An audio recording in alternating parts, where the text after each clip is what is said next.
Hello, boys and girls, and welcome to a special edition of Movie Goodness here on the KB Radio Network. This is the review of Lionsgate's new horror comedy, The Blackening, which drops in theaters this Friday, June the 16th. How are we doing, everybody?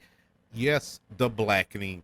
Uh, this was one of my highly anticipated films of this year.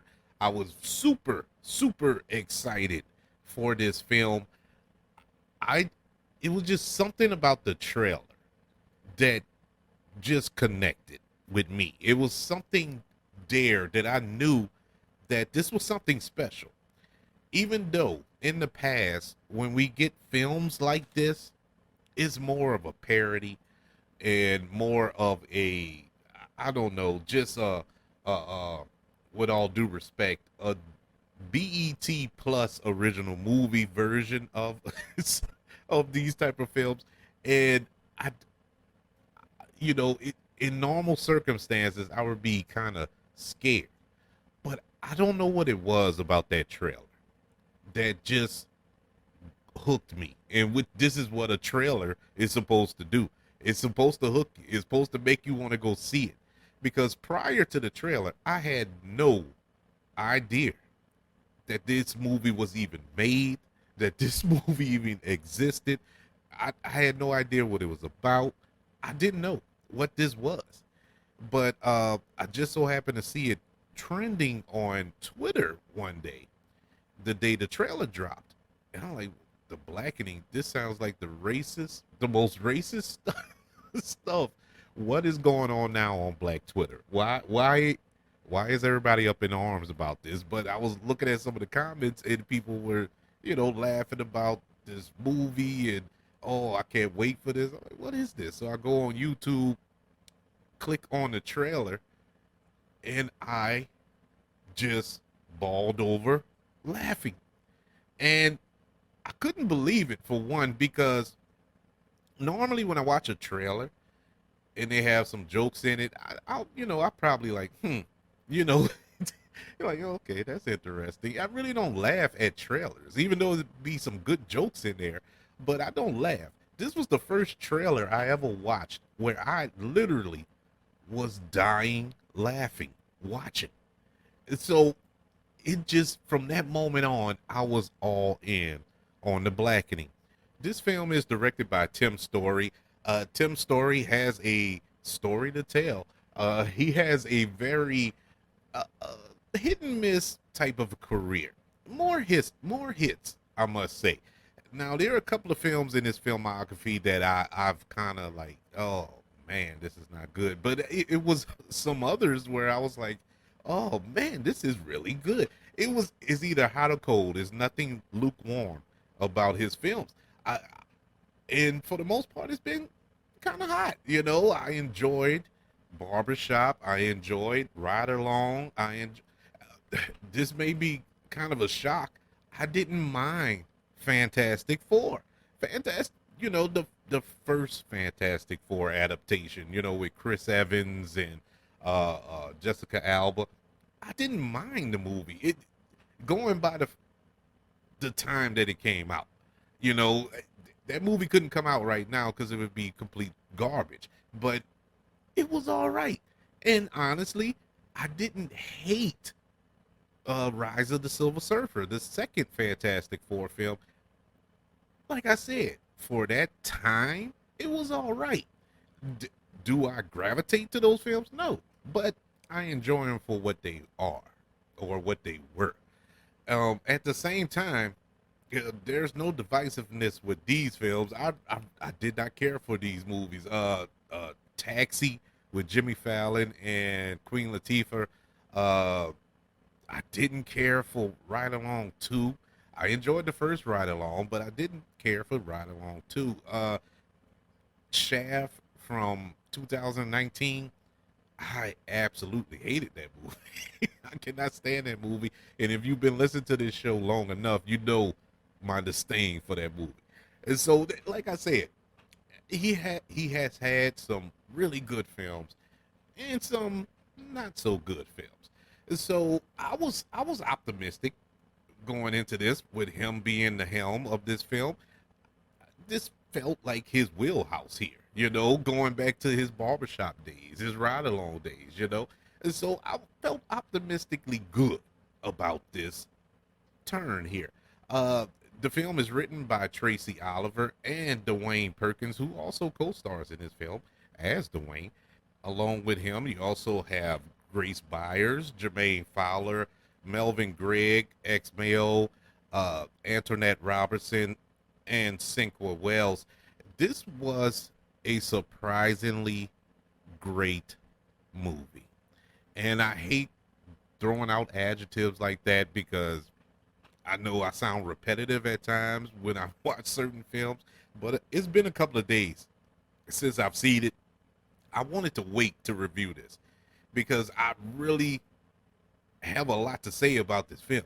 Now, this is a non-spoiler review. I'm not gonna get into spoilers, but it's just a lot in the meat of this movie. It's not surface film. It's a really well made film, well acted, well directed, well written. It was funny. It had the real horror elements that you will expect from a horror film. Everything was there and it worked. Nothing was off about this film. I really was shocked about this movie. As excited as I was, I kind of started to lose a little steam going up to it because I had told my family that I had an advanced screening to it, and they're like, "Oh, you really gonna go see that?" I'm like, yeah, and they were kind of skeptical about it because they've been burnt in the past with films like this, so they were real skeptical. But my wife went with me, and she was the most skeptic of them all, and she came out just as excited as I am, if not more. I mean, that's how much of an impact this movie had. I mean, we were dying laughing throughout this film. This film will have you laugh from the opening scene to the final scene. It's funny. Every scene was funny. And when it need to scare you, when you need not so much scare you, it's not that type of horror film. This isn't Nightmare on Elm Street. It was just the characters here, the actors here. They were put in some really horrifying situations that were real, in my opinion. Yes, this is a comedy, but there was real stakes involved here. Let me give you the premise of The Blackening in case you don't know. The film interrogates the tropes that the African American character is often the first to die in horror movies by placing an all black group of friends at a cabin in the woods where they are confronted with a mass killer who demands that they rank their degree of blackness so that he can determine the correct order in which to kill them and must rely on a combination of street smarts and their own knowledge of horror film tropes in order to survive. The premise that they released here, it feels like an oversimplification. It's really more to this. It's more to this in a good way. Uh, like I said, no spoilers, but it goes deep into the black or African American culture without making fun of it, without uh, uh, uh, poking fun at it. You know what I'm saying? It's not like a scary movie, where it's just silly comedy, which is nothing wrong with that. I'm a fan of the scary movies, at least the first two. I love silliness. I'm a silly person, so that I love that. But it doesn't make fun of the black culture. It really educates, and it does it in a funny way. You know what I'm saying? It's so smart. It is so smartly written and well acted. The actors here, Jermaine Fowler as Clifton, Melvin Gregg as King, ex Mail as Shanika, Dwayne Perkins as Dwayne, Antoinette Robinson as Lisa, Saqua Wells as Nami, all did excellent. All did excellent in this film. But the standout to me is Grace Byers as Allison. And Grace Byers is, in case you don't recognize her name, she was the actress that came from Empire. She played, oh my God, what was the name on Empire? I'm blanking. Taraji P. Henson on the show called the Boo Boo Kitty. That's where I get Boo Boo Kitty from. And I can't think of her name all of a sudden. But I did not know she was this doggone funny. I loved her character. Absolutely loved her performance here. As funny as she is, everybody is funny, but she just impressed me so much in this movie. All the actors here, everyone I named, they all had their moments of shine, and their moments is the whole movie. Every scene was like a sketch comedy show, but not SNL. It's hard to really put into words and try to explain it to you, but without spoiling it, should I say? But it is so funny, and the way they use who's blacker, and I don't mean skin pigmentation. I mean as far as your street knowledge and knowing about the culture and all this here, being done in a smart, intelligent, funny way is it takes a collaborative effort from the writers, the director, and the actors, and it flowed perfectly. These weren't your typical black horror characters, and this is and that's the whole, I guess that's the core of this movie, in horror films where all the black people die first in horror films, go throughout the annals of history. That's what happens. I don't know if it's a purpose thing. I don't know if that's some type of master plan from Hollywood to denigrate the black community. I don't know what it is, but you can bet your bottom dollar if you go watch a horror film in the first 10 minutes and you see somebody black, you can put your money on it. He or she is going to die. It's inevitable. But to have a film where it's all black people, the whole cast is black in this horror film, where the tagline of this horror film is, "We can't all die first."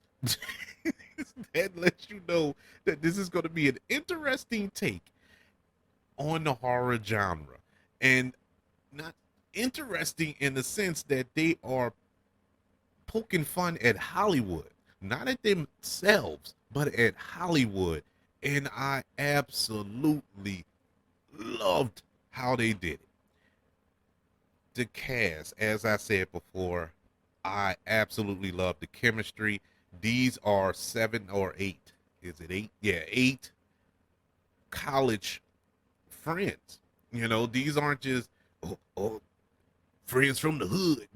No, these are intelligent young black people who are on this vacation, Juneteenth weekend, want to get together for this celebration. And one of them is a lawyer, another one is a business owner. These are successful black people. It was great to see that as well. But the chemistry between all of these actors, it felt like they really were college buddies, like they've known each other for years. You felt the chemistry there. I really, throughout this whole film, it wasn't one scene where I felt they were acting. If you get what I'm saying, this felt real and authentic, and you could feel their friendship. You could feel the love that they have for one another. It's so much of a breath of fresh air to see that on screen, because we've all witnessed films, went to see films, watched television shows where there's zero chemistry between the actors, especially when you talk about an ensemble cast like this. You may get 75% of the cast getting along or have chemistry, but the other 25%, it's like they're trying to catch up or whatever. No, no, not here. It was 100% success rate here. I absolutely love it. If I had one gripe, and this is my only gripe with the whole film, is there's a love romance going on. There's a romance going on between two of the characters, and at points, I didn't really feel it. I didn't feel it. Uh, at points. Now there are other points in the film where comes through, but at points, it just felt kind of shoehorned into the film. But ultimately, by the end of the film, you accept it. So, but the two actors involved in this little romance did a great job. I'm not faulting them. I'm not even faulting the writing. It was just so much going on, and try to squeeze in this little romantic story was kind of, I want to say unnecessary, but it was necessary for another plot point down the line that goes on throughout the film. And so I understand why it was there, but it just didn't kind of flush out in a couple of scenes. I'm not saying that storyline didn't work. It did eventually, but it kind of stumbled along, if that makes any sense. I'm trying to dance around spoilers. I can't explain it clearly, but I will spoil stuff. So I don't want to spoil it. So just trust me, it was kind of shaky there, but ultimately it did work. I did enjoy the scares. Nothing to make you jump out of the seat. It's not, like I said earlier, it's not that type of horror film, but it's a horror film, man. These characters were in trouble. They were in trouble. And I said I only had one gripe, but there's two. And this isn't really a gripe. I think this is just from 40 years of watching film. There's a twist in this movie, and I knew the twist was coming. I don't think I'm not even gonna give myself that credit. I think anybody should. You probably can see the twist. Is not the Sixth Sense level twist. It's not Fight Club level twist, but it's just you know what I'm saying? It's not like, oh, they went for something. They really swung for the fences on that one. No, they knew what it was. I think they knew that you would figure it out, but it's played for laughs, but at the same time, it's kind of serious. Well, actually, ain't no kind of in it. It's really serious, and it's a payoff, man. And I accepted it. Yeah, I saw it coming, but it was a great payoff. And so, kudos for that. But I'm knocking it because I saw it coming, you know. But still, to see it played out on screen, it worked, and I absolutely enjoyed it. As I said, going through this film, the direction by Tim Story was excellent. The writing was outstanding. The acting from all of these actors and actresses were top notch, especially Grace Byers. I think Grace Byers, from this film, I think we ought to see a lot more of her, honestly. I already knew she was a talented actress. I enjoyed her on Empire. I seen her on some other show. I can't think of what the show was, but she was pretty decent in that. She's a real good actress, but I did not know she was funny. You know, and it's the difference between being in a funny film and you're just playing off of one another. But no, she was actually funny.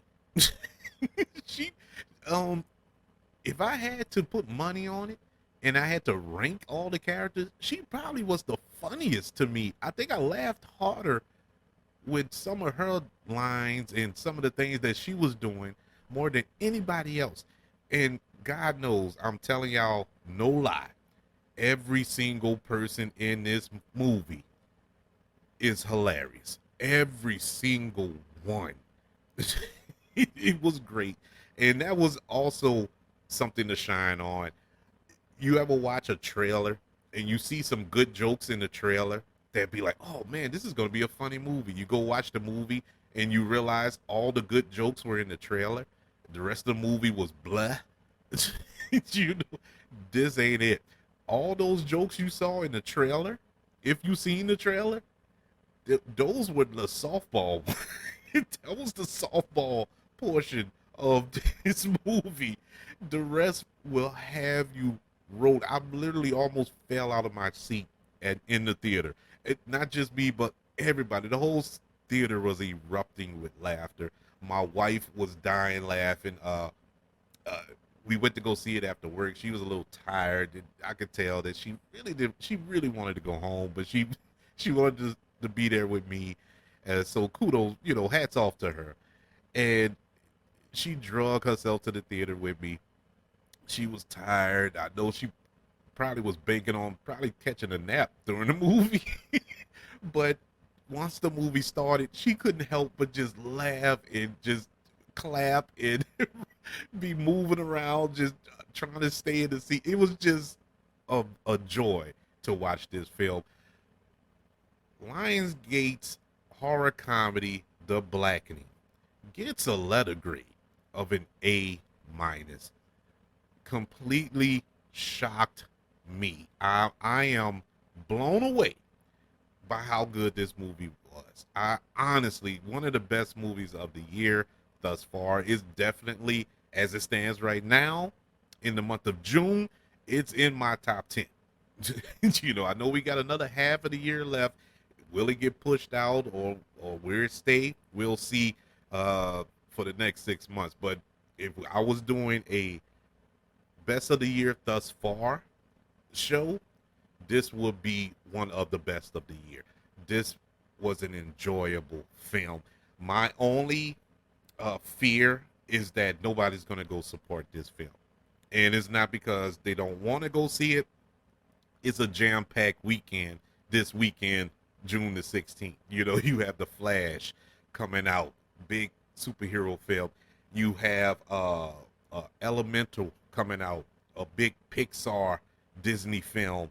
It's Father's Day weekend. It's Juneteenth weekend. There's a lot going on this weekend, and this might fall to the wayside. And I really hope and pray that people go to support this film. That's the reason for this early review. I hope that people go to check this out. Still, you can still go check out The Flash. That's what I'm doing. I'm still going to go see The Flash. I still want to see Elemental. There's other movies I want to see that's coming out this weekend. But thank God it's a 3-day weekend, so I got time. Go.